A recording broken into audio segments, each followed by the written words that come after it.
Question number 1 చూడండి ఏమంటున్నారు. Question number 1 లో the slant height of a right circular cone is 10 meters and its height is 8 meters. Find area of its curved surface area. Slant height of a right circular cone. Already మీకు తెలుసు cone ఎలా ఉంటుందో. So ఈ విధంగా ఉంటుంది కోను. So ఈ కోన్కి సంబంధించి దీన్ని మనం స్లాంట్ హైట్ అంటాం. స్లాంట్ హైట్ 10 అన్నారు. దీన్ని ఏమంటామంటే నార్మల్ హైట్ అంటాం. ఇదేమన్నారంటే 8 అన్నారు. మనల్ని ఏం అడుగుతున్నారంటే curved surface area of a cone. చెప్పండి, curved surface area of a cone formula ఏంటి? Pi r l. ఓకేనా? సో ఇక్కడ పైని డిస్టర్బ్ చేయొద్దు, ఎందుకంటే ఆప్షన్లో పై ఉంది కాబట్టి. ఆర్ మనకు తెలియదు. ఆల్రెడీ స్లాంట్ హైట్ అయితే 10 అని మనకు తెలుసు.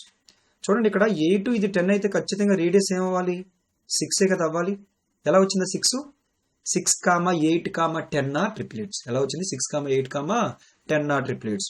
లేదు చేద్దాం అనుకుంటే, సో మీకు ఆల్రెడీ తెలుసు H square 10 square is equals ఏమని రాయొచ్చు అంటే 8 square plus R square. R square is equals to 10 square 100. So 8 square ఎంత అంటే 64. దీన్ని ఏమని రాయొచ్చు అంటే 36. దాని నుంచి ఆర్ వాల్యూ ఎంత అంటే 6. ఓకేనా? సో ఇప్పుడు ఆర్ వాల్యూ 6 ఇంటూ 10 అంటే 60 పై. కాబట్టి ఆన్సర్ ఏమవుతుందంటే 60 pi. That is option C. Next question number 2 చూడండి ఏమన్నారు. The curved surface area of a cylindrical pillar means cylinder is 264 meter square and its volume is 924 meter cube. Find the ratio of its diameter. Diameter means 2 times of radius and its height. ఓకేనా? ఇది మనకు కావాలి. So దాని కొరకు first statement ఏమన్నారంటే curved surface area. Curved surface area of a cylinder formula ఏంటి? 2 RH. ఇది ఎంత అన్నారంటే 264 అన్నారు. అలాగే ఇంకొకటి ఏమి ఇచ్చారంటే వాల్యూమ్ ఒకటి ఇచ్చారు. Volume of a cylinder formula ఏంటి? Pi R square H. Pi R square H value ఎంత అన్నారంటే 924 అన్నారు. దీని నుంచి 2తో 2 1s are 2 3s are 2 2s are. So pi R H is equals ఏమని రాయొచ్చు అంటే 132 అని రాయొచ్చు. ఆ పై ఆర్ హెచ్ వాల్యూ ఇక్కడ చూడండి, ఈ పై ఆర్ స్క్వేర్ హెచ్ని pi R H into R అని రాసుకోవచ్చు. That is equals to 924. Already pi R H value ఎంత? 132 కదా. సో దాని నుంచి R is equals to 924 divided by 132. 132తో ఎగ్జాక్ట్ ఎన్ని టైమ్స్ పోతో చెప్పండి? 132తో ఎగ్జాక్ట్ 7 టైమ్స్. 7 ఇంటూ 100 700, లేదంటే 7 ఇంటూ 13 91. అంటే 9 10 7 2s are 14. 14 plus 9 10 is equals to 924. అంటే ఆర్ వాల్యూ ఎంత? 7. So 2 into 7. ఇంకా మనం ఏం క్యాలిక్యులేట్ చేయాలంటే హెచ్ క్యాలిక్యులేట్ చేయాలి. హెచ్ క్యాలిక్యులేట్ చేయాలంటే ఆర్ వాల్యూని ఇందులో పెడుతున్నాను. 5 అంటే సో 22/7. అలాగే ఆర్ వాల్యూ ఎంత అనంటే సో 7. అలాగే హెచ్ వాల్యూ మనం క్యాలిక్యులేట్ చేయాలి. Is equals to 132. ఇక్కడ 7 7 క్యాన్సిల్ అయిపోద్ది. 22తో ఎగ్జాక్ట్ ఎన్ని టైమ్స్ అంటే 6 టైమ్స్. 22తో ఎగ్జాక్ట్ ఎన్ని టైమ్స్? 6 టైమ్స్. కాబట్టి హెచ్ వాల్యూ ఎంత అనంటే 6. కాబట్టి ఇక్కడ ఏం రాసుకోవచ్చు? 6 రాసుకోవచ్చు. రేషియో ఏమవుతుందనంటే సో 2 3 టైమ్స్. కాబట్టి ఫైనల్గా ఆన్సర్ ఏంటంటే 7:3. That is option B. Clear? So question number 3 చూడండి. క్వశ్చన్ నెంబర్ 3లో ఏమన్నారు? If 3 solid gold spherical beads of a radius 3, 4 and 5 centimeters respectively are melted into one spherical bed, then its radius in centimeters. 3 solid gold spherical, ఈ 3 కరిగించి ఒక spherical bed ని తయారు చేస్తున్నారు. అయితే దాని యొక్క రేడియస్ ఎంత? ఫస్ట్ ఎప్పుడైనా కానీ ఒక దాన్ని కరిగించి ఇంకొకటి తయారు చేస్తున్నారంటే ఏం మారదు అని అంటే వాల్యూమ్ మారదు. ఓకేనా? ఒక వస్తువుని కరిగించి ఇంకొక వస్తువు తయారు చేస్తున్నారనంటే వాల్యూమ్ మారదు. ఒకవేళ మారితే క్వశ్చన్లో ఇంత తగ్గిందని చెప్తారు. ఏమీ చెప్పట్లేదనంటే వాల్యూమ్ మారదు. ఫస్ట్ ఈ 3 బాల్ యొక్క వాల్యూమ్, ఆ బాల్ ఎలా అంటే స్పెరికల్ షేప్ కదా. స్పెరికల్ అంటే స్పియర్. స్పియర్ యొక్క వాల్యూమ్ ఏంటంటే 4/3 పై. So R cube. ఫస్ట్ది ఆర్ క్యూబ్ అంటే 3 క్యూబ్. ఓకేనా? నెక్స్ట్ ప్లస్ తర్వాత బాల్ యొక్క volume plus 4/3 pi. 4/3 pi. Next 4 cube. ఆ తర్వాత బాల్ యొక్క వాల్యూమ్ ఎంత అంటే 4/3 పై 5 క్యూబ్.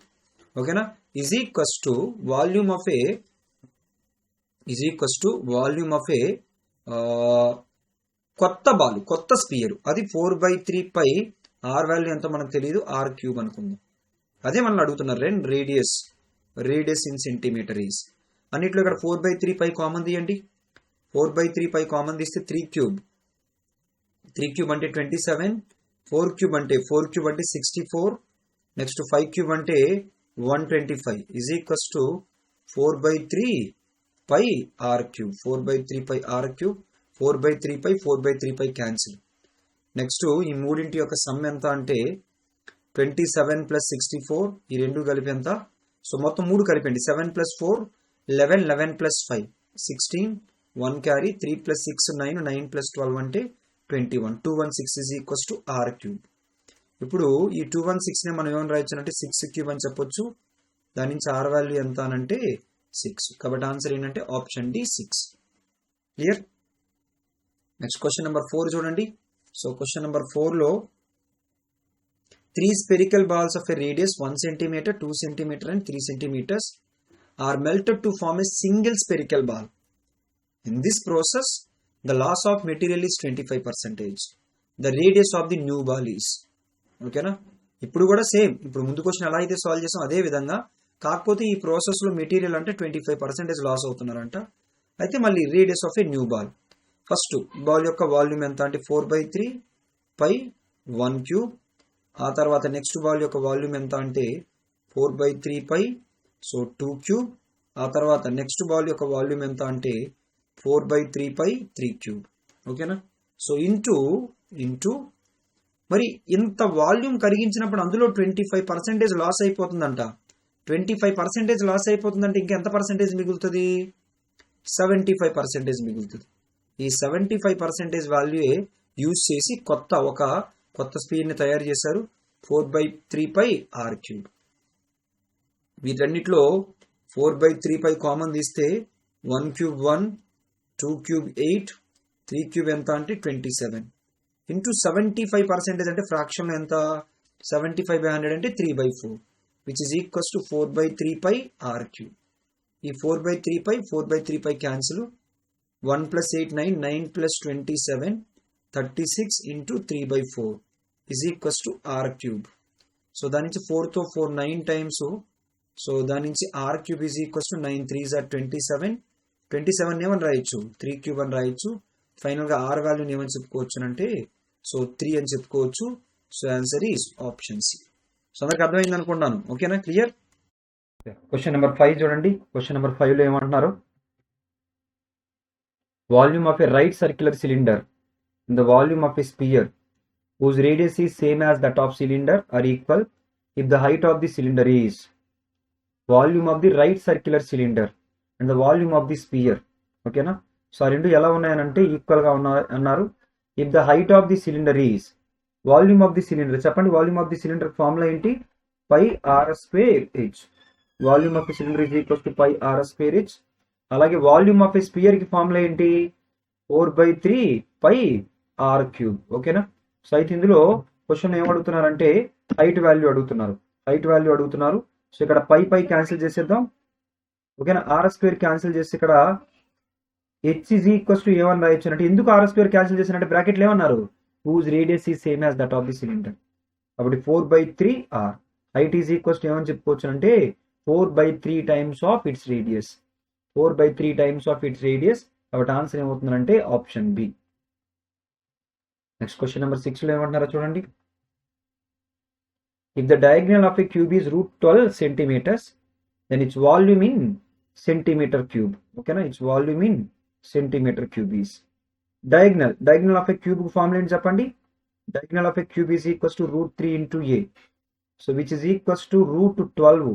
ఈ √12 ని నేను ఏమని రాస్తాను అంటే √3 ఇంటూ √4 అని రాస్తాను. √3 క్యాన్సిల్ చేస్తే ఏ వాల్యూ ఎంత అంటే √4 అంటే ఎంత 2. సో దాని నుంచి మనకి సో ఏం కావాలంటే వాల్యూమ్ కావాలంటే ఏ క్యూబ్ కావాలి. ఏ క్యూబ్ ఎంత అంటే 2 cube. 2 cube is equals to ఎంత 8. కాబట్టి మన ఆన్సర్ ఏమవుతుందంటే ఆప్షన్ ఏ. ఓకేనా, సో ఆన్సర్ ఖచ్చితంగా పర్ఫెక్ట్ క్యూబ్ అయి ఉండాలి. పర్ఫెక్ట్ క్యూబ్ ఉన్న ఆప్షన్ ఒకటే ఉంది కాబట్టి డైరెక్ట్గా ఆప్షన్ ఏ అని కన్ఫర్మ్ చేయొచ్చు. నెక్స్ట్ క్వశ్చన్ నెంబర్ 7 చూడండి. క్వశ్చన్ నెంబర్ 7లో the length breadth and height of a room is 5 meters, 4 meters and 3 meters respectively. Find the length of the largest bamboo that can be kept inside the room. ఓకేనా, largest bamboo that can be kept inside the room. క్వశ్చన్లో length ఇచ్చారు 5 అన్నారు, అదేవిధంగా breadth ఏమన్నారంటే 4 అన్నారు, అలాగే height ఏమన్నారంటే 3 అన్నారు. ఒక రూమ్లో పెట్టగలిగే లార్జెస్ట్ బ్యాంబూ లెంత్ ఎంత అంటే ఇండైరెక్ట్ ఏమడిగారు, డయాగ్నల్ అడిగారు. Diagonal of a so cuboid is equals to root of L square plus B square plus H square that is equals to root of L square. L square అంటే 5 square plus B square అంటే 4 square plus H square అంటే 3 square.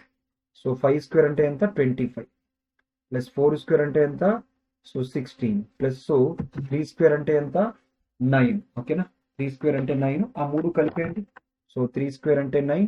ఆ 3 కలిపినప్పుడు మనకి ఏమొస్తుందంటే 25, ఇది ఒక 25. 16 plus 9 అంటే ఎంత 25, మొత్తం 50. ఆ 50ని 2 into 25 అని రాయొచ్చు. So 2 into 25. ఆ 25ని 5 స్క్వేర్ అని రాయొచ్చు ఇంటూ 2. అంటే ఆ 5ని రూట్ బయటికి తీసుకొచ్చాం అనుకోండి, అప్పుడు మన ఆన్సర్ ఏమని చెప్పుకోవచ్చునంటే 5√2, దట్ ఈస్ ఆప్షన్ డి. ఓకేనా, క్లియర్. నెక్స్ట్ క్వశ్చన్ చూద్దాం. క్వశ్చన్ నెంబర్ 8లో if the height of the cylinder is increased by 15%, the radius of the base is decreased by 10%, then what is the percentage will its curved surface area change? What is the percentage will its curved surface area change? ఓకేనా, what is the percentage change in it's curved surface area. ఆ change ఏవేవి అన్నారో చూడండి. ఇంతకీ curved surface area కదా, curved surface area of a cylinder. What is the curved surface area of a cylinder 2πRh. ఇందులో already 2π constant కాబట్టి change అనేది are comma H మీద డిపెండ్ అయి ఉంటుంది. అంటే ఆర్లో చేంజ్కి హెచ్లో చేంజ్కి మనం ఏం తీసుకోవాలి, సక్సెసివ్ చేంజ్ తీసుకోవాలి. ఆర్లో చేంజ్కి హెచ్లో చేంజ్కి ఏం తీసుకోవాలి, సక్సెసివ్ చేంజ్ తీసుకోవాలి. ఆ సక్సెసివ్ చేంజ్లో ఆర్ ఏమైందని అన్నారంటే 10% తగ్గిందన్నారు, హెచ్ ఏమైందన్నారంటే 15% పెరిగిందన్నారు. Successive change formula x + y + xy/100. ఓకేనా, where plus for increment minus for decrement. First 10, తర్వాత 15 plus so -10 into 15 divided by 100. 0 0 cancel. ఓకేనా, తర్వాత ఈ రెండింటి యొక్క సమ్ ఎంత అంటే 5 మైనస్ ఆఫ్ ప్లస్ అంటే మైనస్ 15/10 అంటే 1.5. 5 - 1.5 అంటే ఆన్సర్ ఏమని చెప్పుకోవచ్చు 3.5 ప్లస్ ఏ వచ్చింది కాబట్టి 3.5% ఇంక్రిమెంట్. 3.5% ఇంక్రిమెంట్ అంటే ఆన్సర్ ఏమని చెప్పొచ్చు ఆప్షన్ బి కింద చెప్పుకోవచ్చు. ఓకేనా, అర్థమైందా, క్లియర్. ఓకేనా, సో నెక్స్ట్ క్వశ్చన్ చూద్దాం. క్వశ్చన్ నెంబర్ 9 ఏమన్నారో చూడండి. The edges of a cuboid are in the ratio of 1:2:3 and its surface area is 88 centimeters square. The volume of the cuboid is. The edges of a cuboid అంటే so మనకి చూడండి అక్కడ LBH యాక్చువల్గా ఇచ్చింది ఏంటంటే 1:2:3. ఓకేనా, 1:2:3ని నేను ఇలా తీసుకుందానండి యాజ్ ఇట్ ఈస్గా 1:2:3 ఎట్టి చెప్పి తీసుకునే ఇబ్బంది ఏమి ఉండదు. తర్వాత its surface area 88 centimeters square అన్నారు. మనల్ని ఏం అడుగుతున్నారంటే volume of the cuboid. Volume of the cuboid formula ఏంటి, so volume of the cuboid is equals to LBH. ఇక్కడ నేను ఎల్ని ఎక్స్ అనుకుంటే బి 2x అవుతుంది, అలాగే హెచ్ ఏమవుతుంది అంటే 3x. అంటే మనం ఏం క్యాలిక్యులేట్ చేయాలంటే x into 2x into 3x అంటే 2 3s are 6x³ క్యాలిక్యులేట్ చేయాలి. అంటే ఆన్సర్ ఏమై ఉండాలంటే 6 మల్టిపుల్ అయి ఉండాలి. మనకు ఒకటే ఆప్షన్ ఉంది కాబట్టి ఎగ్జామ్లో అయితే మనం ఆప్షన్ ఏని కన్ఫర్మ్ చేయొచ్చు. ఓకేనా, ప్రొసీజర్ కూడా కంటిన్యూ చేద్దాం. So it's surface area, total surface area. ఎప్పుడైనా కానీ ఇట్స్ సర్ఫేస్ ఏరియా అని చెప్పినా టోటల్ సర్ఫేస్ ఏరియా అని చెప్పినా ఒకటే. కర్వ్డ్ సర్ఫేస్ ఏరియా అయితే క్లియర్గా మెన్షన్ చేస్తారు. సర్ఫేస్ ఏరియా అన్న టోటల్ సర్ఫేస్ ఏరియా అన్న ఒకటే. So total surface area of A cuboid formula ఏంటి 2 of LB plus HL plus 2 of LB plus HL plus so అలాగే LB BH రాయండి second. So LB plus BH plus HL. ఓకేనా, so is equals to 88 అని ఇచ్చారు. దాని నుంచి 2తో ఎన్ని టైమ్స్ అంటే ఇక్కడ 44 టైమ్స్. ఇక్కడ చూడండి LB x ఇంటూ 2x అంటే 2x స్క్వేర్, తర్వాత 2x ఇంటూ 3x అంటే 6x స్క్వేర్, తర్వాత 3x ఇంటూ x అంటే 3x square is equals to 44. 2 plus 6 8, 8 plus 3 11x square is equals to 44. ఓకేనా? సో 2 ప్లస్ 6, సో 8, 8 ప్లస్ 3 11, 11తో ఎగ్జాక్ట్గా 4 times. ఆ X square value X కావాలంటే √4, √4 అంటే ఏమైనా తీసుకోవచ్చు 2. కానీ మనకు అడుగుతున్నది ఎక్స్ కాదు, volume is equals to 6x cube అంటే 2 క్యూబ్. సో 6 ఇంటూ 2 క్యూబ్ అంటే ఎంత? 8. 6 8 జార్ ఎంత? 48. కాబట్టి ఆన్సర్ ఏమని కన్ఫర్మ్ చేయొచ్చు అంటే ఆప్షన్ ఏ కింద కన్ఫర్మ్ చేసుకోవచ్చు. క్లియర్? నెక్స్ట్ క్వశ్చన్ నెంబర్ 10 చూడండి. క్వశ్చన్ నెంబర్ 10లో ఏమన్నారు? The base radius of a 2 cylinders are in the ratio 2:3 and their heights are in the ratio of 5:3. The ratio of their volumes. So starting statement లో base radius of the 2 cylinders. Question లో ఇచ్చింది ఏంటంటే radius అంటే R1 R2. ఈ ratio ఏమన్నారంటే మనకి 2:3. ఇది ఒక రేషియో ఇచ్చారు. ఇంకొక రేషియో ఏంటంటే హైట్స్ ఇచ్చారు. H1:H2 హైట్స్ రేషియో కూడా ఇచ్చారు. ఎంత అన్నారంటే 5:3 అన్నారు. Ratio of their volumes. ఓకేనా? Ratio of their volumes. ఓకేనా? వాల్యూమ్ రేషియో అడుగుతున్నారు. వాల్యూమ్ అంటే ఏంటంటే πr²h. అంతే కదా? వాల్యూమ్ ఆఫ్ సిలిండర్ ఫార్ములా ఏంటి? πr²h. మీరు మెయిన్ మెన్సురేషన్లో స్ట్రాంగ్గా ఉండాల్సిన ఫార్ములాసే. ఏ క్వశ్చన్ అయినా కానీ ఫార్ములాస్ మీద డిపెండ్ అయి ఉంటుంది. πr1²h అలాగే πr2²h2. పై క్యాన్సిల్ చేసేయండి. ఓకేనా? ఇక్కడ R1² ని 2 అని తీసుకుంటే 2². H1 ఎంత అని చెప్పొచ్చు? 5. ఓకేనా? ఈజ్ టు R2² అంటే 3. ఇక్కడ R2 3² 9 ఇంటూ H2 ఎంత? 3. 4 5s are 20 అలాగే 9 3s are ఎంత? 27. రేషియో ఏమని చెప్పుకోవచ్చు అంటే 20:27. That is option B. ఓకేనా? నెక్స్ట్ క్వశ్చన్ నెంబర్ 11 చూడండి. 11లో ఏమంటారు? The total surface area of a metallic hemisphere is 1848 centimeters. Total surface area centimeter square అని తీసుకోండి. The hemisphere is melted to form a solid right circular cone if the radius of the base of the cone ఇక్కడ actual right ఇక్కడ ఏమన్నా radius of the base of the cone is same as the radius of the hemisphere. ఓకేనా? Right కొట్టేయండి, తీసేయండి. If the radius of the base of the right circular cone is the same as the radius of the hemisphere. అయితే question లో ఏమడుగుతున్నారంటే it's height, cone యొక్క height ఎంత? Total surface area of a metallic hemisphere యొక్క total surface area ఎంత అంటే 3πr². ఇది మొత్తం πr², ఇది ఒక ఇది మొత్తం 2πr², ఇది ఒక πr². ఆల్రెడీ మనం ఫార్ములాస్ లో డిస్కస్ చేసుకున్నాం 3πr². ఈ 3πr² వాల్యూ ఎంత అన్నారంటే 1848 అన్నారు. Hemisphere is melted. హెమిస్పియర్ ని కరిగించి ఏం తయారు చేశారంటే సాలిడ్ రైట్ సర్క్యులర్ కోన్ తయారు చేశారు. హెమిస్పియర్ యొక్క వాల్యూమ్ ఎంత అంటే స్పియర్ అయితే 4/3πr³. హెమిస్పియర్ అయితే అందులో సగం 2/3πr³. ఓకేనా? This is the volume of a hemisphere. దాన్ని కరిగించి ఒక రైట్ సర్క్యులర్ కోన్ తయారు చేశారు. ఆ రైట్ సర్క్యులర్ కోన్ యొక్క వాల్యూమ్ ఏంటి అని అంటే 1/3πr²h. అండ్ ఇంకేమన్నారంటే radius of the cone, radius of the hemisphere. ఈఆర్ ఒకలాగే ఉన్నాయన్నారు. అందుకే అక్కడ ఆర్, ఇక్కడ ఆర్ అని రాశారు. ఇక్కడ π/3 క్యాన్సిల్, r² క్యాన్సిల్. అంటే h ఈజ్ ఈక్వల్స్ టు ఎంత అంటే 2 times of r. h is equals to 2 times of r. ఖచ్చితంగా సో మనకి ఏంటంటే హైట్ అడుగుతున్నారు కాబట్టి ఆర్ క్యాలిక్యులేట్ చేయాలి. ఖచ్చితంగా మనం ఏం క్యాలిక్యులేట్ చేయాలి? ఆర్ క్యాలిక్యులేట్ చేయాలి. ఆ ఆర్ క్యాలిక్యులేట్ చేయడం కొరకే ఆ స్టేట్మెంట్. సో 3 into π అంటే 22/7 r² is equals to 1848. Cancellations ఉన్నాయని చూడండి. 11తో 11 2 times, 11 1s are 11. నెక్స్ట్ ఇక్కడ 74 అంటే 11 6s are 11 8s are. మళ్ళీ 3 2s are 6 కదా, 6తో 6 2s are 12, 6 8s are 48.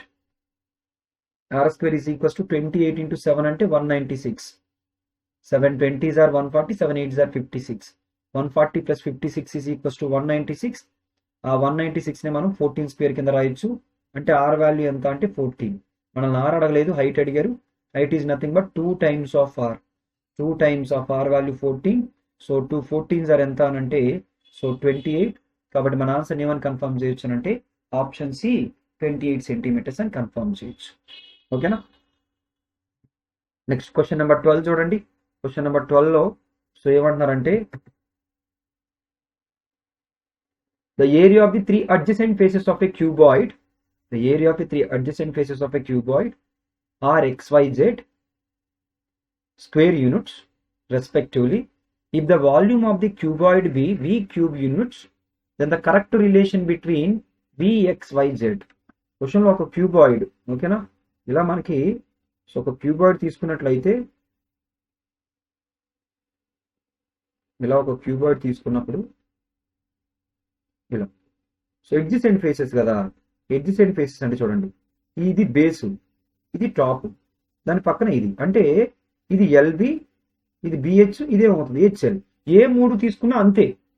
ఇది కింద బేసు, ఓకేనా, ఇది సో ఇదేంటంటే ఇది సో ఇక్కడ ఇది కింద ఎల్బి, ఇది బిహెచ్, ఇదేంటంటే హెచ్ఎల్. ఇది ఎల్, ఇది బి, ఇది హెచ్ అనుకుంటే ఇది ఇది ఏమవుతుందంటే చూడండి, ఇది బిహెచ్, కిందది ఎల్బి, ఇదేమవుతుందంటే ఎల్హెచ్. అంటే నేనేమంటానంటే ఏ3 తీసుకున్నా అలాగే వస్తాయి. కాబట్టి ఎక్స్ ఈజ్ ఈక్వల్స్ ఏమని రాయొచ్చానంటే ఎల్బి అని తీసుకుందాం, వై ఈజ్ ఈక్వల్స్ ఏమని తీసుకుందాం అంటే బిహెచ్ అని తీసుకుందాం, అలాగే జెడ్ ఈజ్ ఈక్వల్స్ ఏమని తీసుకుందాం అంటే హెచ్ఎల్ అని తీసుకుందాం. అలాగే వాల్యూమ్ ఆల్రెడీ తెలుసు, volume V is nothing but LBH, ప్రతి ఆప్షన్లో ఎక్స్ వై జెడ్ కనిపిస్తుంది కాబట్టి నేను first X into why into Z తీసుకుంటున్నాను. ప్రతి ఆప్షన్లో ఎక్స్ వై జెడ్ కనిపిస్తుంది కాబట్టి so X into why into జెడ్ తీసుకుంటాను. ఎక్స్ ఇంటూ వై ఇంటూ జెడ్లో ఎక్స్ అంటే ఏంటంటే ఎల్బి, అలాగే వై అంటే ఏంటంటే బిహెచ్, అలాగే జెడ్ అంటే ఏంటి అని అంటే హెచ్ఎల్. సో ఇప్పుడు L into L square, B into B square, మొత్తం మీద మనం ఏమని రాయొచ్చు అంటే ఎల్బిహెచ్ హోల్ స్క్వేర్ అని రాయొచ్చు. అంటే ఇప్పుడు X Y Z is equals to LBH అంటే ఏంటి, విఏ కదా, వి స్క్వేర్. అంటే X Y Z is equals to ఏమని రాయొచ్చు అంటే వి స్క్వేర్ అని రాయొచ్చు. కాబట్టి మన ఆన్సర్ ఏమని చెప్పుకోవచ్చు అంటే ఆప్షన్ ఏ అని చెప్పుకోవచ్చు. క్లియర్.